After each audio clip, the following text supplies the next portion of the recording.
مرحبا أهلا النوادي.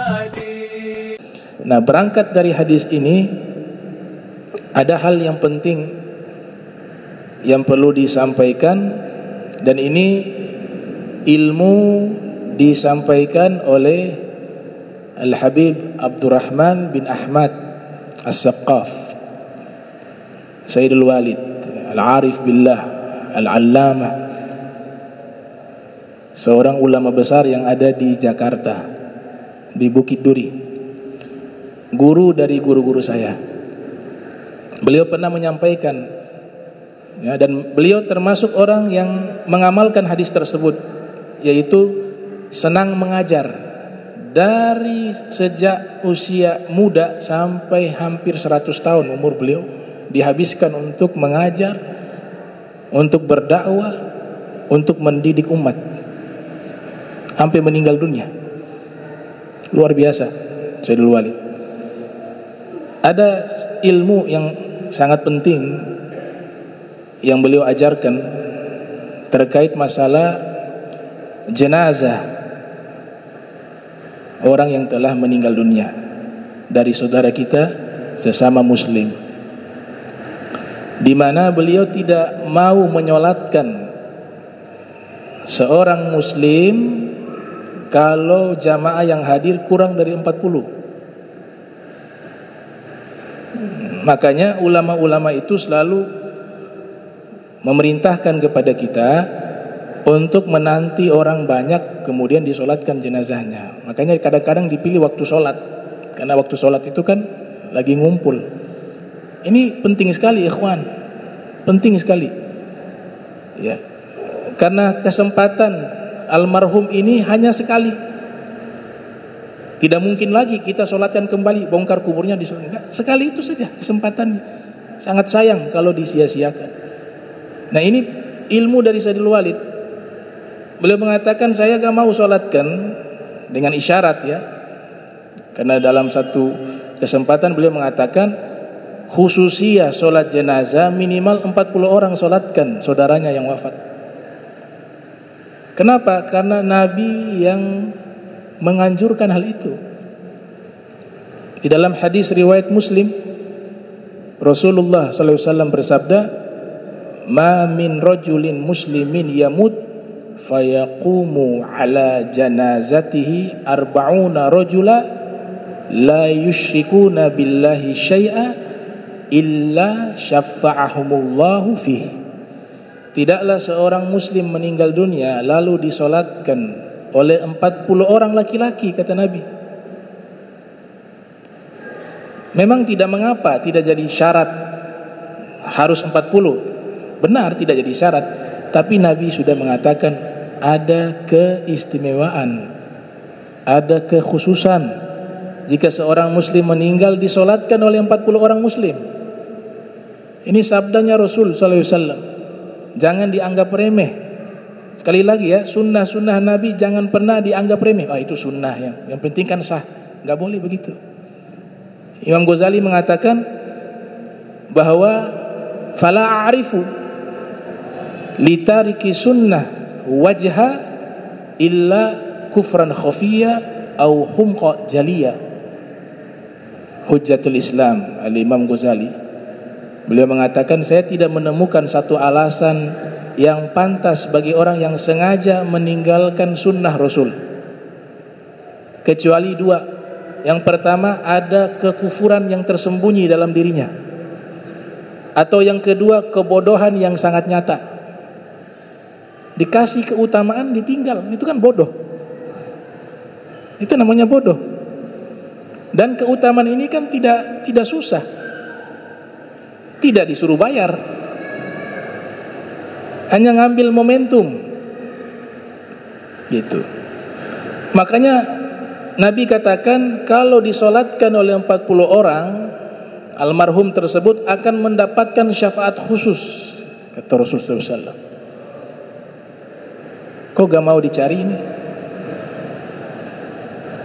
Illa syafa'ahumullahu fih, kata Nabi, melainkan Allah akan berikan syafaat khusus kepada orang tersebut, almarhum.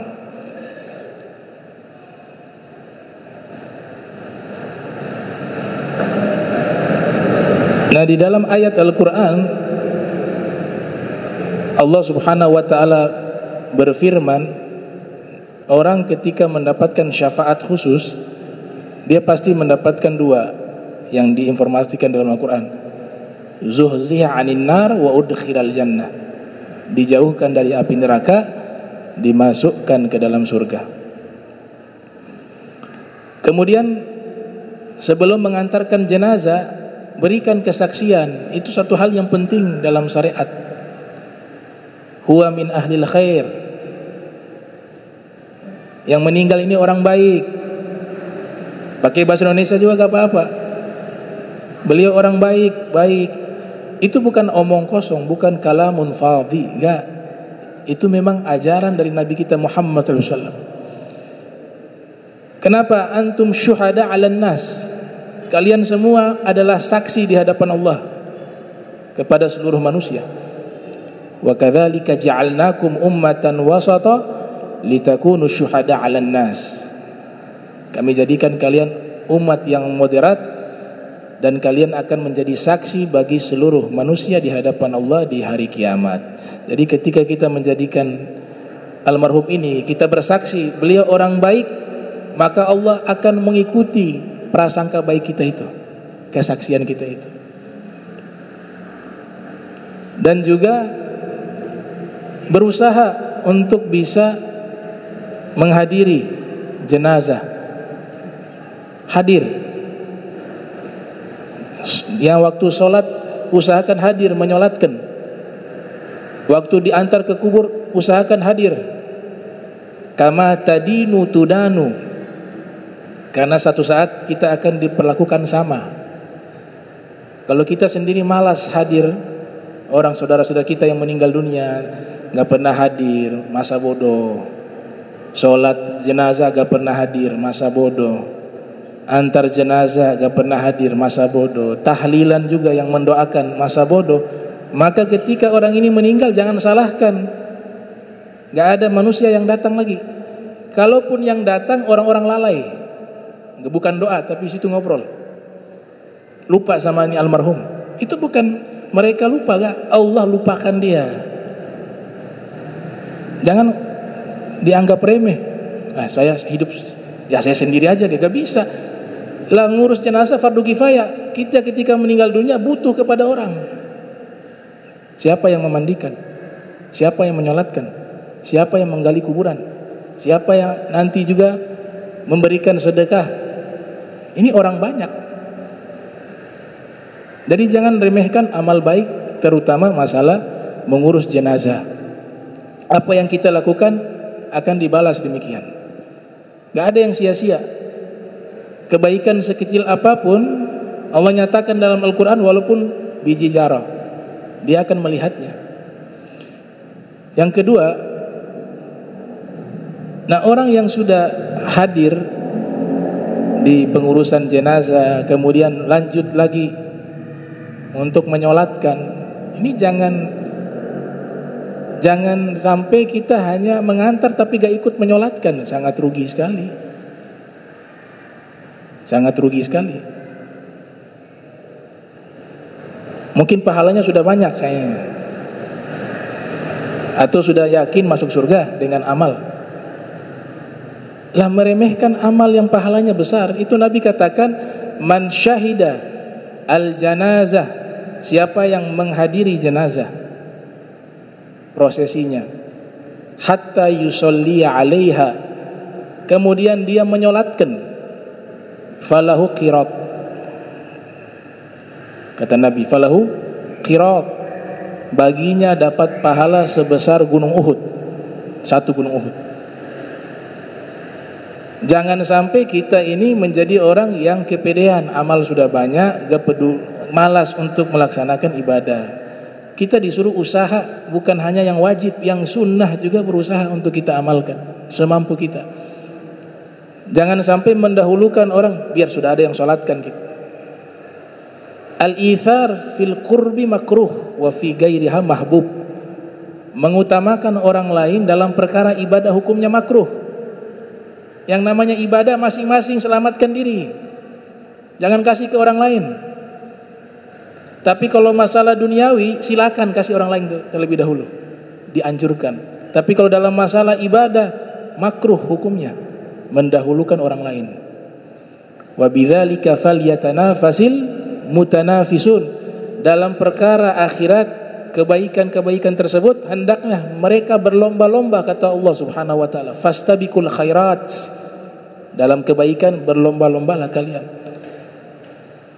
Jadi ikut hadir sholat jenazah. Saking pentingnya sholat jenazah, para ulama mengatakan sekalipun nanti tidak sempat karena wudu, takut ini kelewat sholat jenazah, sebagian ulama menyatakan tayamum agar bisa sholat jenazah. Kapan lagi kau dapat pahala begitu besar? 1 gunung Uhud pahala. Ini hadis sahih riwayat Imam Bukhari dan Muslim. Kemudian Nabi katakan sallallahu alaihi wasallam, "Wa man syahidaha hatta tudfana falahu qiratan." Nah, siapa yang ikut menghadiri jenazah kemudian mensolatkan lalu ikut sampai prosesi penguburan, maka dia dapat pahala sebesar 2 gunung Uhud, kata Nabi kita Muhammad sallallahu alaihi wasallam.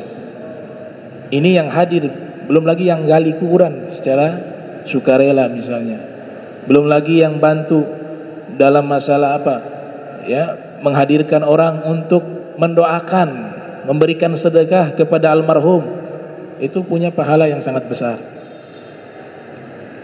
Jadi usahakan sholat jenazah. Padahal sholat jenazah itu tidak lama, nggak sampai berapa menit, 1 menit juga nggak sampai, 1 menit setengah lah. Nggak ada ruku, nggak ada sujud, nggak ada zikir habis sholat jenazah. Singkat, pahalanya besar. Kok bisa ditinggal? Saya heran kadang-kadang. Mohon maaf. Akhirnya orangnya kurang, nggak sampai 40. Padahal kalau di luar itu banyak. Harusnya di dalam masuk. Kasihan, ini jenazah butuh keutamaan 40 orang. Tuh. Kalau Sayyidul Walid marah itu, orang yang hadir disuruh semuanya masuk sholat ya. Karena nanti ketika orang itu meninggal, begitulah Allah perlakukan, lebih banyak orang di luar. Karena selama hidup dia gak pernah mau sholat jenazah kepada saudaranya. Itu sampai dikatakan oleh para fuqaha, untuk dapat keutamaan sholat jenazah, tayamum saja gak apa-apa. Walaupun hukum aslinya itu harus wudu. Dia sholat yang namanya sholat harus ada wudu. Tapi karena sebagian kecil para ulama melihat jangan sampai terlewatkan sholat jenazah, dia mau wudu tahu-tahu sudah selesai sholat jenazah, mendingan waktu itu tayamum untuk bisa menghadiri sholat jenazah. Menunjukkan saking pentingnya sholat jenazah. Kemudian yang berikut, usahakan safnya itu hitungan 3 saf. 3 saf. Kalau memang orangnya banyak, bisa lebih dari 3 saf, hitungan ganjil, jangan hitungan genap. Karena itu sudah aturan baku dari Nabi kita Muhammad sallallahu alaihi wasallam. Hadis dari sahabat namanya Malik bin Hubairah. Beliau mengatakan, "Ma min mu'minin yamut." Tidaklah seorang mukmin meninggal dunia, fayusalli alaihi ummatun minal muslimin yabluguna an yakunu thalathata sufuf illa ghafarallahu lahu, wa fi riwayah ghufiralah. Tidaklah seorang mukmin meninggal dunia lalu disolatkan kepadanya satu umat dari orang-orang muslim, disolatkan orang tersebut, kemudian mereka membuat 3 saf. Riwayat tersebut solatnya 3 saf, melainkan Allah mengampuni dosa orang yang meninggal tersebut. Nah, para ulama mengatakan 3 saf maknanya yaitu hitungan ganjil, tapi afdolnya 3 saf berdasarkan nas tersebut. Tapi kalau memang banyak, bisa lebih, maka buatlah saf yang hitungan ganjil, jangan hitungan genap. Nah, ini yang meriwayatkan hadis Malik bin Hubairah selalu mengamalkan hadis ini. Ketika ada yang meninggal, beliau selalu mengatur saf 3 saf. Kalaupun lebih dengan hitungan ganjil. Itu sunnah dari Nabi kita Muhammad sallallahu alaihi wasallam. Nah, di situ ada kata umat, disolatkan oleh umat dari kaum muslimin. Ternyata kalau ditelusuri kata umat itu sesuai dengan hadis tadi. Al-ummah arba'una rajulah. Yang namanya umat minimal 40 orang. Kalau kurang dari 40 tidak disebut umat. Ini rahasia angka 40 ya. Rahasianya banyak. Nabi dilantik jadi Rasul 40 tahun. Ditiup ruh 40 hari janin. Banyak rahasia. Tetangga itu 40 rumah. Haddul jar arba'una dar. Haddul jar arba'una dara amamak wa arba'una dara wara'ak wa arba'una dara an yaminik wa arba'una dara an yasarik. Tetangga dalam hukum Islam 40 rumah di depanmu, 40 rumah di belakangmu, 40 rumah di bagian kananmu, 40 rumah di bagian kirimu. Itu batasan yang namanya jar, tetangga, yang kita disuruh berbuat baik kepada tetangga. Man kana yu'minu billahi wal yawmil akhir falyukrim jarah. Siapa yang beriman kepada Allah dan hari akhir, hendaklah ia memuliakan tetangganya. Jadi umat itu 40 orang. Berarti hadis ini menafsirkan hadis tadi, bahwa Nabi perintahkan kita untuk menyolatkan saudara kita yang meninggal dunia minimal 40 orang. Di hadis ini Nabi sebut minimal umat yang solatkan. Nah, umat itu arba'una rajulah, 40 orang disebut umat. Yang berikutnya, Nabi pernah melaknat. Wah, kalau Nabi laknat itu bahaya. Apa sih arti laknat? Laknat itu adalah meminta agar Allah tidak berikan rahmat, kasih sayang kepada orang tersebut yang dilaknat. Orangnya disebut mal'un, yang dilaknat. Nabi melaknat, mohon maaf ini, la'ana Rasul sallallahu alaihi wasallam zairatil kubur. Nabi melaknat perempuan-perempuan yang ikut antar jenazah ke kuburan. La'ana Rasul sallallahu alaihi wasallam zairatil kubur. Rasulullah melaknat wanita-wanita yang ikut mengantarkan jenazah ke kuburan. Ini harus diterangkan biar tidak salah paham. Maksudnya di sini adalah apa? Waktu mengantarkan jenazah, awal mengantarkan jenazah, banyak laki-laki di situ ikut campur aduk dengan laki-laki ngantar jenazah. Nabi laknat.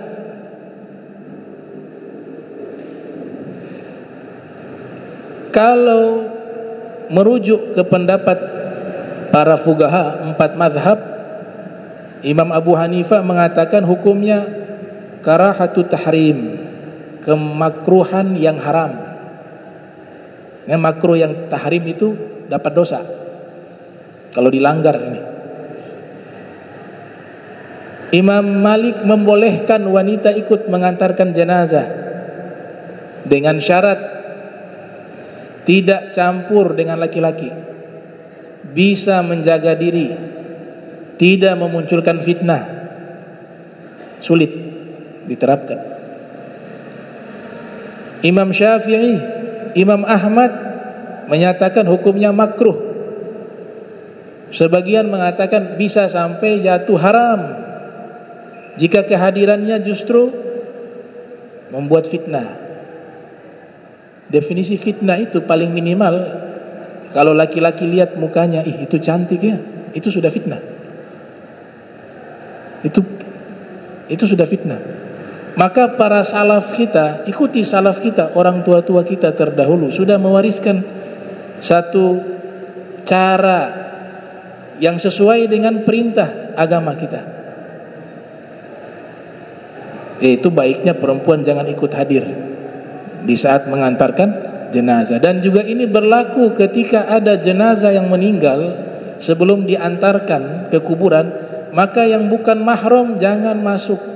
Jangan sentuh itu jenazah. Jangan masuk ke kamarnya itu jenazah. Gak ada urusan. Khusus yang mahram saja. Begitu juga yang laki-laki. Jangan masuk ke kamar jenazah perempuan kalau dia bukan mahramnya. Diperbolehkan mahram. Mahram itu belum tentu keluarga, semua mahram belum tentu. Tapi kalau mahram biasanya keluarga atau ada hubungan pernikahan. Nah, ini perlu untuk diperhatikan.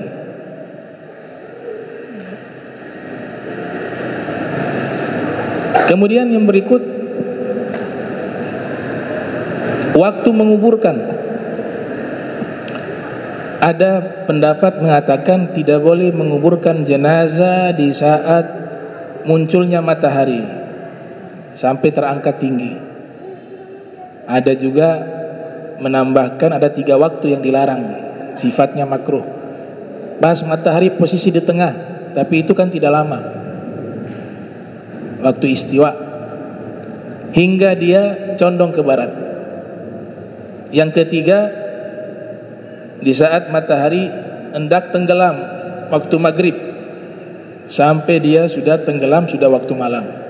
Ini 3 waktu yang sebagian tokoh mengatakan makruh menguburkan jenazah di waktu tersebut. Akan tetapi kalau di dalam mazhab kita, mazhab Syafi'i, terutama imam besar kita Imam Nawawi, mengatakan bahwa waktu tersebut tidak ada larangan sama sekali, bebas. Termasuk waktu larangan sholat, itu tidak ada sangkut paut dengan larangan menguburkan jenazah. Nah, beliau katakan di dalam kitab Rawdatul Talibin wa Umdatul Muftiin, dinukil oleh Imam Qalyubi dalam kitab Hasyiyah.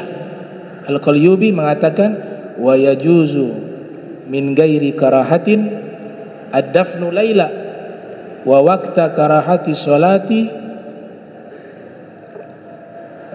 wa dzakara dzalika fi rawdah, yang artinya dibolehkan tanpa ada makruh, tanpa ada hukum makruh menguburkan jenazah di waktu malam. Jadi menguburkan jenazah di waktu malam tidak ada larangan, boleh. Sayyidah Fatimah Zahra alaihissalam dikuburkan di waktu malam agar gak ada manusia yang melihat beliau.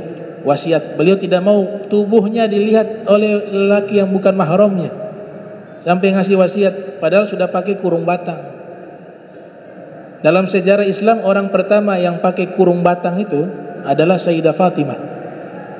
Dalam sejarah Islam, Sayyidah Fatimah sudah berpikir jauh sebelum meninggal. Kalau saya meninggal, tolong jenazah saya tidak boleh ada satu laki-laki lihat. Jaga aurat, sampai mikirnya nanti setelah meninggal masih memikirkan jaga aurat. Saya gak mau dilihat oleh laki-laki yang bukan mahram. Ada satu istri Nabi pernah hijrah ke Habasyah. Dia pernah lihat orang-orang kalau wafat pakai kurung batang. Diceritakan kepada Sayyidah Fatimah, waktu saya di Habasyah, kalau ada orang meninggal, mereka bawa jenazah dengan kurung batang. Awalnya tuh jenazahnya dibawa begitu saja.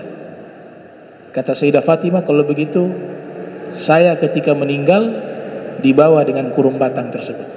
Jadilah tertulis dalam sejarah orang pertama yang ketika meninggal dibawa dengan kurung batang, yaitu Sayyidah Fatimah. Dan beliau meminta untuk dikuburkan di waktu malam, sehingga gak ada satupun laki-laki yang lihat. Itu wasiat dari Sayyidah Fatimah. Dan juga tidak makruh menguburkan jenazah di waktu-waktu yang dilarang sholat. Dilarang sholat sunnah, seperti ba'da asar, ba'da subuh. Itu gak ada masalah. Wa dzakara, dan hal itu disebutkan oleh Imam Nawawi fi Rawdah, di dalam kitab Rawdah. Kemudian yang berikut, Ini yang penting sekali juga ini. Seharusnya orang yang berangkat haji juga memikirkan ini. Harusnya. Apa itu? Melunasi hutang. Atau kalau belum mampu bayar, buat wasiat. Saya punya hutang di sini, di sini, di sini. Kenapa ulama menganjurkan orang yang berangkat haji juga demikian? Karena banyak juga orang ibadah haji meninggal di sana. Banyak. Begitu juga orang yang meninggal dunia. Maka hukumnya orang yang punya hutang harus beritahukan kepada ahli warisnya. Saya ini punya hutang, buat jaga-jaga. Tahu-tahu tiba-tiba meninggal, ternyata ada hutang yang belum dilunasi. Tapi kalau sudah beritahu, ahli waris bisa untuk wajib untuk melunasi hutang tersebut. Makanya hartanya yang pertama kali dikeluarkan harta bayar hutang. Misalnya ada orang meninggal, dia punya harta banyak. Jangan dulu yang lain dulu. Jangan dulu bagi waris. Selamatkan ke beliau. Harta beliau yang banyak yang pertama kali, ambil hartanya, bayar hutang dulu. Hutangnya sudah lunas, baru hitung waris. Bahkan harta beliau, kalau memang hanya cukup bayar hutang, gak boleh digunakan untuk tahlilan. Harus dilunasi, kecuali sudah ada yang nanggung. Sudah ini hartanya, gak apa-apa sih buat waris, buat hutangnya beliau saya yang tanggung deh, walaupun orang luar. Tapi tetap harus diniatkan bayar hutang ini kepada, jangan tanpa niat, gak sah. Pakai niat. Saya niat bayar hutang kepada almarhum Fulan bin Fulan. Ini ilmu fikih. Makanya disuruh hukumnya wajib. Thalabul ilmi faridatun ala kulli muslim.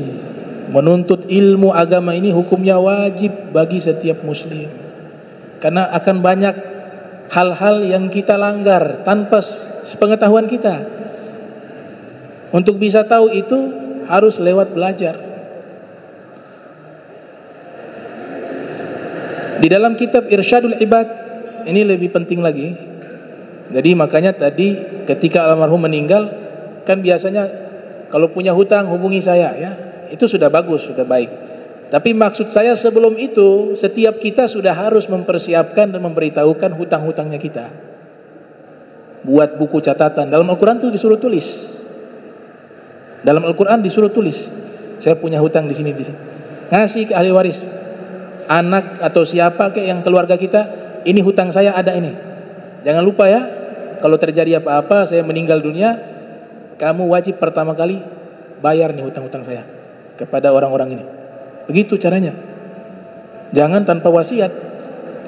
Karena ada satu riwayat Nabi mengatakan, riwayat Imam Dailami, sahibud dain maglulun fi qabrihi la yafukuhu illa qada'u daini.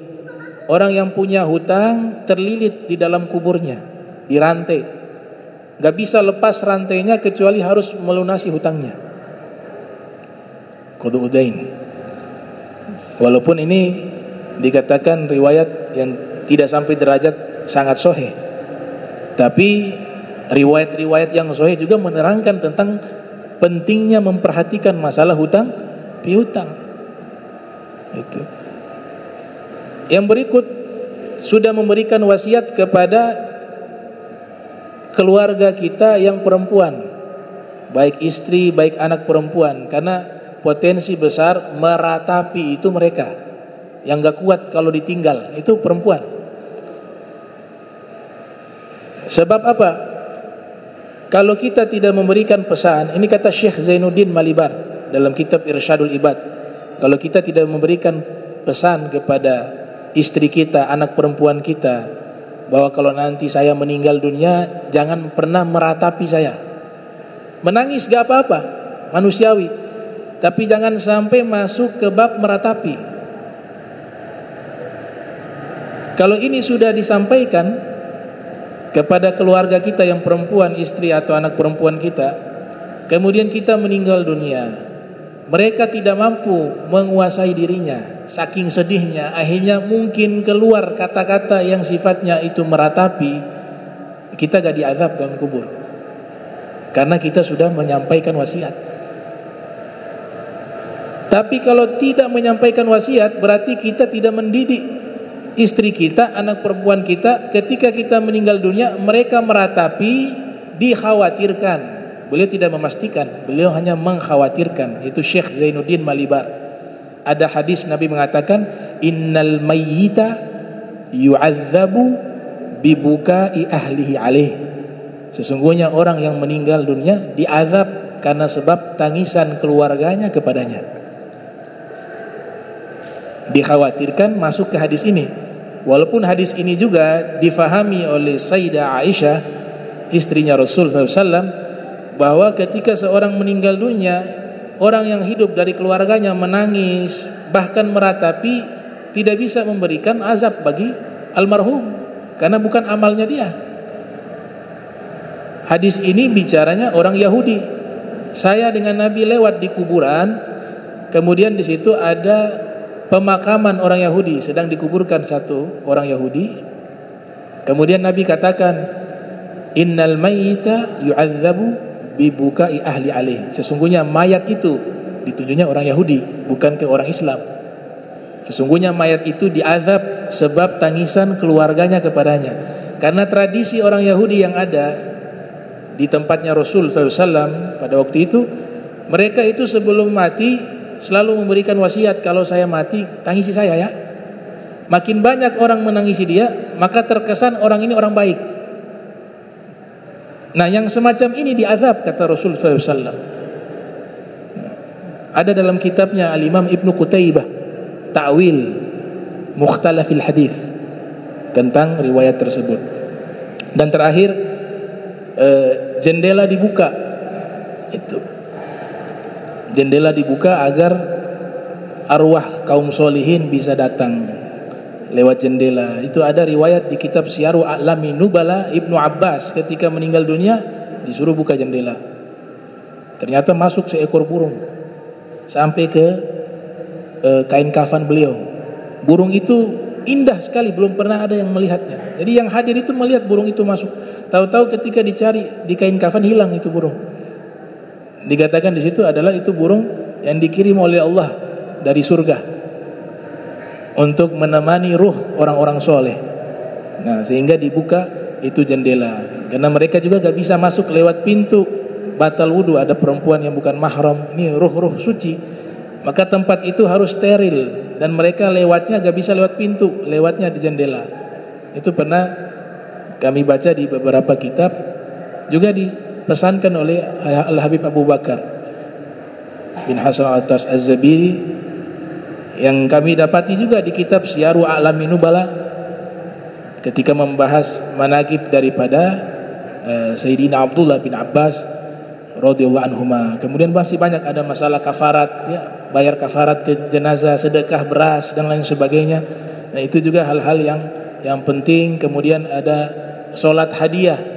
Kalau para kaum solihin punya satu amalan, sholat hadiah kepada orang tua kita yang meninggal, orang-orang yang kita cintai, kita buat sholat khusus namanya sholat hadiah. Itu menambah ikhtiar agar almarhum di sana bahagia.